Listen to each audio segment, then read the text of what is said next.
Hello, good morning mga kanako-nako. Ayan, nako-nako naman talaga.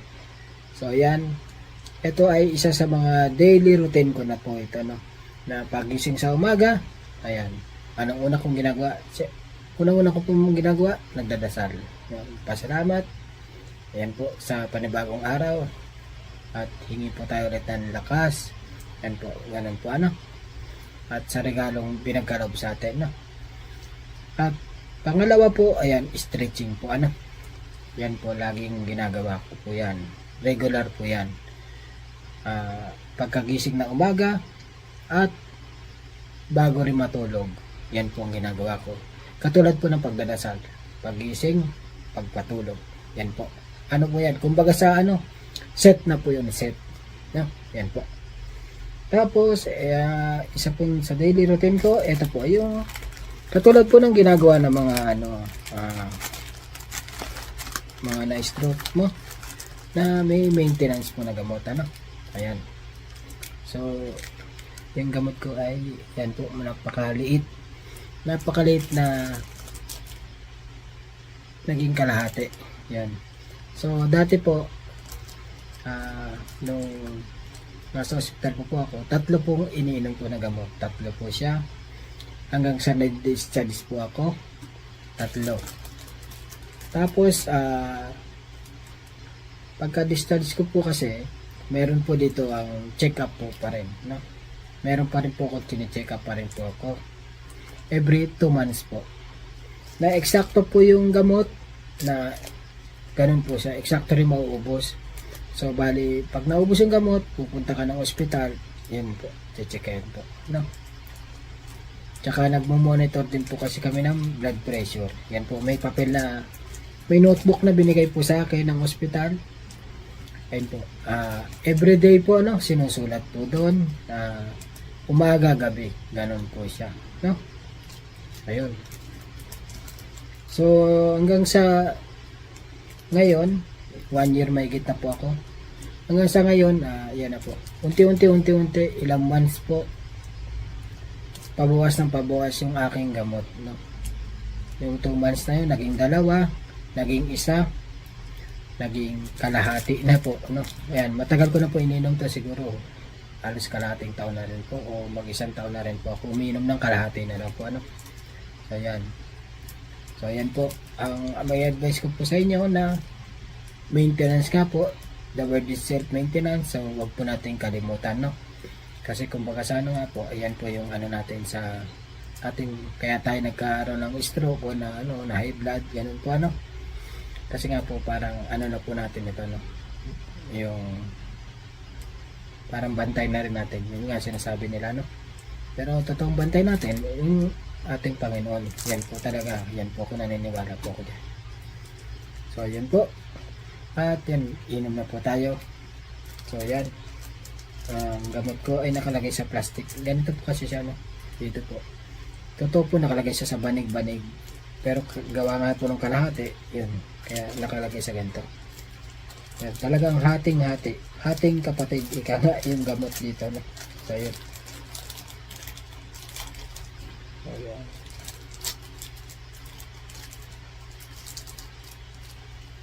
So,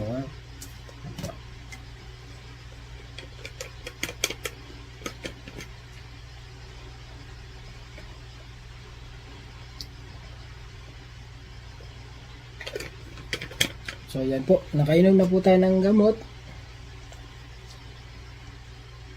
So after po makainom ng gamot, ang ginagawa ko po, kung ako po may advice ko rin po sa inyo, kung meron po kayo yung pang blood pressure, yan po. Kasi po set na po rin po yan, na pagkainom po ng gamot, mag-check na rin po ka ng blood pressure, no? Yan po. Hindi lang po kung ano po, ano.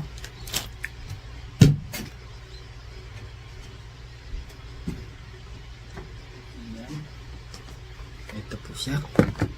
At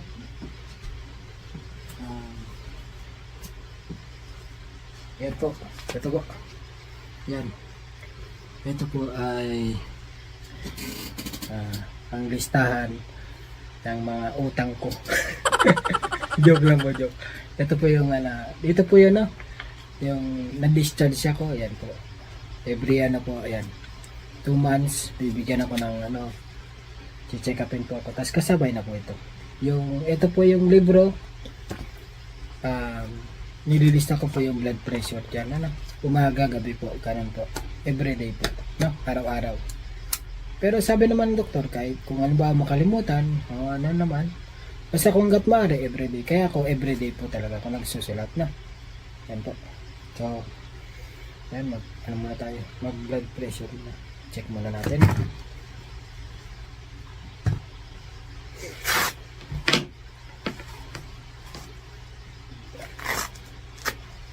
So, yan. So, dati po, ina-assist pa ako dito ni Mrs. ni Bayaw, no? Ayan. Ano, na-assist pa ako dito dati. At, ayun nga po. Ayan, unti-unti, nagagawa ko na rito mag-isa, no? Yan. So, lalo tayo nagiging motivated. Pag lalo yung mga struggle natin, hindi natin magawa. Tapos magawa mo na siya, yun, lalo ka magiging motivated. So, yun lang po ang ano ko, advice ko, no? Konting pasensya rin po sa lahat ng, kasi alam ko mahirap po ito, no? Yan, mag-blood pressure muna po tayo. Yan.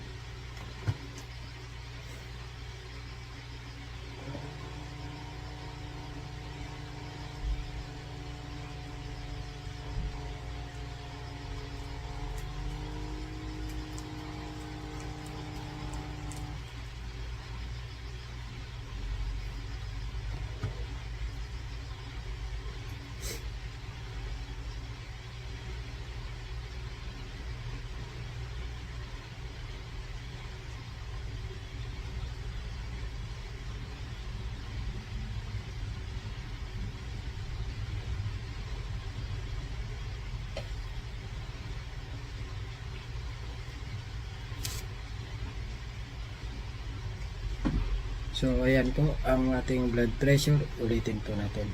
123 over 86 po. 86. Ayan po. Pagdating natin, i-check po ulit natin. Ano? Ano po? Paano ba? Paano pa? Ito. Ano lang po? Ito.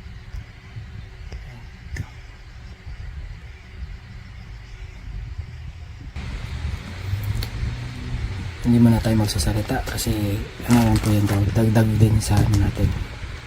So yan.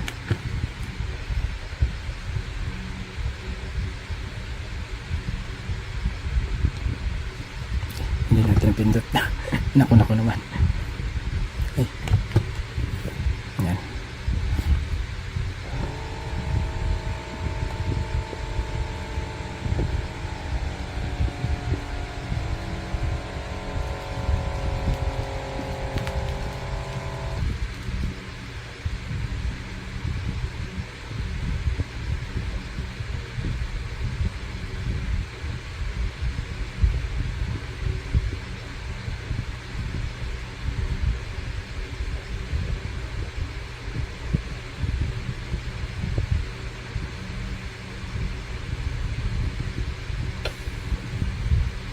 So ayan.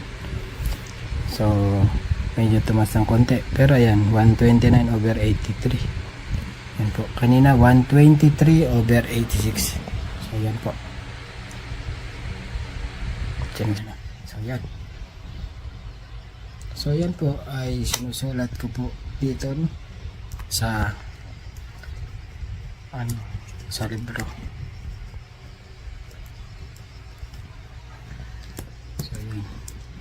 Kasi ngayon ko lang po itong ginawa nung nag-video ko ng ganito na gano. Kaya medyo tensyado. Yan. So yan po. Ang ano ko ay susulat na natin dito sa libro. Yan po. No? So yan. Susulat po natin.